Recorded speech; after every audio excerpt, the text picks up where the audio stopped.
Hey, how you doing? Today I'm going to introduce a bunch of really nice linking language, or what we call discourse connectors, that you can use in all parts of the IELTS writing exam. Hey, Anthony Schultz here from Gold Coast IELTS, where I help you destroy the IELTS writing exam. Guys, listen, cohesion and coherence, or linking language, is one of the most difficult things to get right in the IELTS exam. I see so many people forget to add this to their written task responses, and it ends up creating a big problem because it lowers the score a lot. And this is probably the easiest way to increase your IELTS writing score. So today I'm going to show you, or I'm going to introduce to you, a bunch of awesome linking language that covers a range of functions. Don't forget, if you do get value from my videos, hit the like and subscribe, and also the notification bell so you don't miss any of my newest videos. Guys, let's get started on this awesome topic. Okay guys, so other people will teach you some basic linking language, like for instance, for example, firstly, secondly, in conclusion. What I want to do today is give you a much deeper sort of list of words that you can use. This is a huge topic, so this is not going to be the only video I make on linking language. In the future, I plan to dive more deeply into this topic and show you exactly how to apply this language in the IELTS 1 and IELTS 2 tasks. So today we're going to look at 9 different kinds of linking language. Okay, there's ordering, summary, addition, exemplification, result, concession, contrast, cognitive stance, and abrupt topic shift. So in these 9 different functions, 3 of them are concession, cognitive stance, and abrupt topic shift, I would call a little more advanced. So guys, let's take a look now at this awesome topic.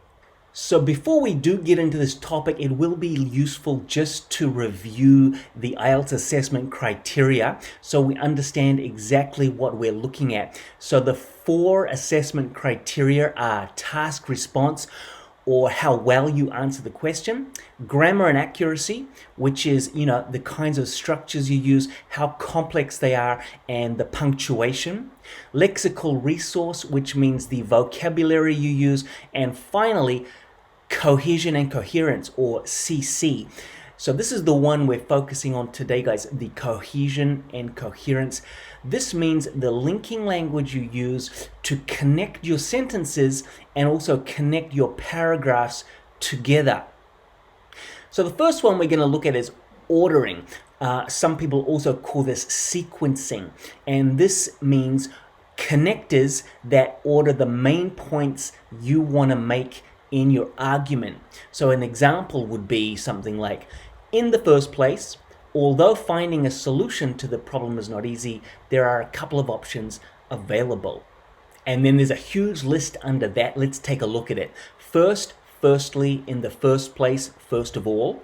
Secondly, in the second place. Thirdly, for a start. For one thing, for another thing. To begin with, then, next, finally, lastly, and last of all.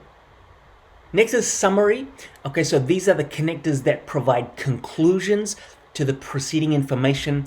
They're usually the last paragraph of your IELTS Task 1 or Task 2, or you could use this language, especially this one right here, overall, you could use that in the last sentence of your Task 1 introduction.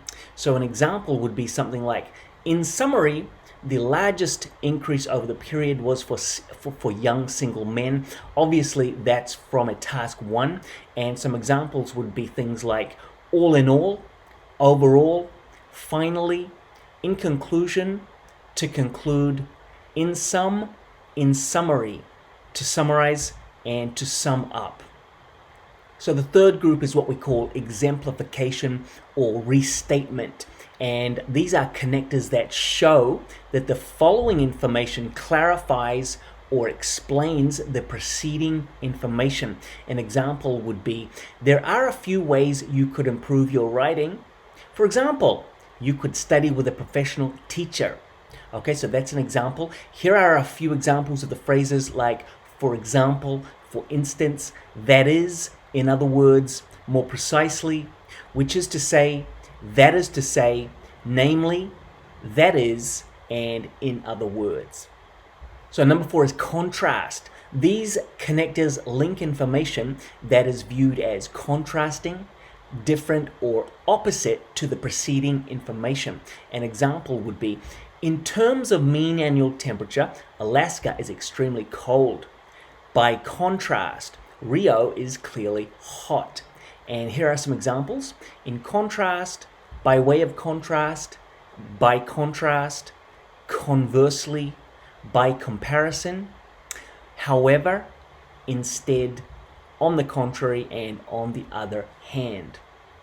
Next is addition. These are connectors that show information that builds on previous information. So we could say, Australia is a really nice place to study English. What is more, it is a really fun place too. And some examples would be also, in addition, further, furthermore, moreover, to, what is more, on top of that, and to cap it all, or to cap it all off. So the last of our basic connectors is the result connector, and these introduce information that is a consequence of preceding information.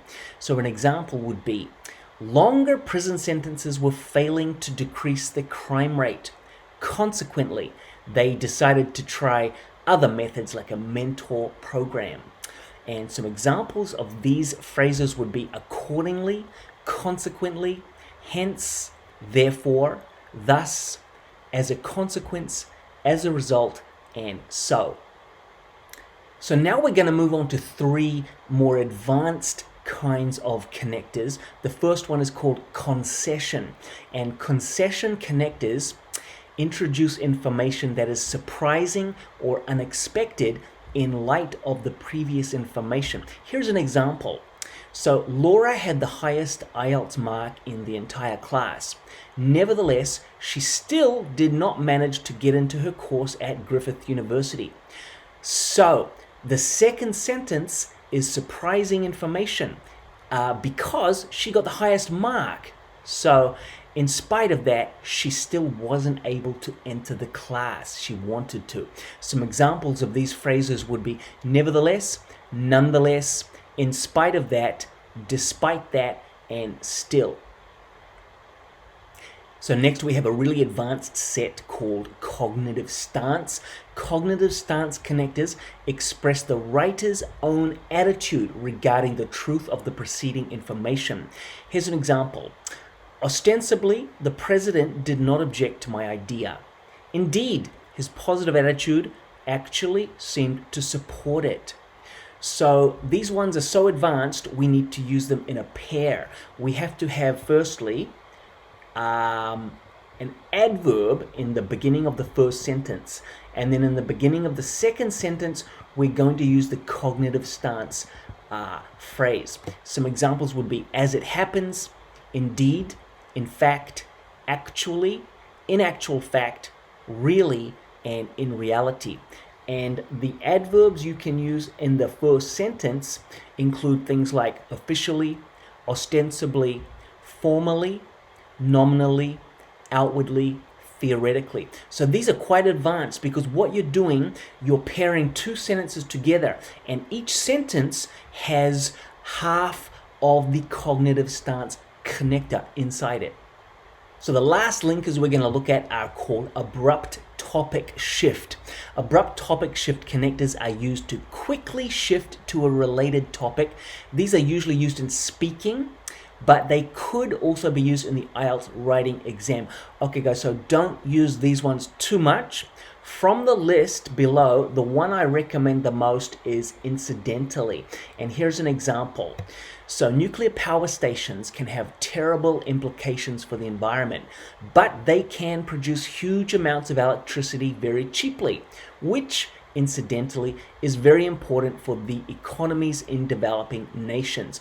And examples of these abrupt topic shift connectors include incidentally, by the way, by the by, and apropos of. But the one I really recommend for IELTS writing is the first one, incidentally. Okay guys, so that's a quick introduction to IELTS, discourse connectors or linking language. Don't forget, this was only an introduction because this is such a huge topic. I do plan to do a lot more videos on this and expand it more with real IELTS paragraph examples so you get a much better idea of how it works. And if you did get value, don't forget to subscribe and hit the notification bell. I'll see you in the next video.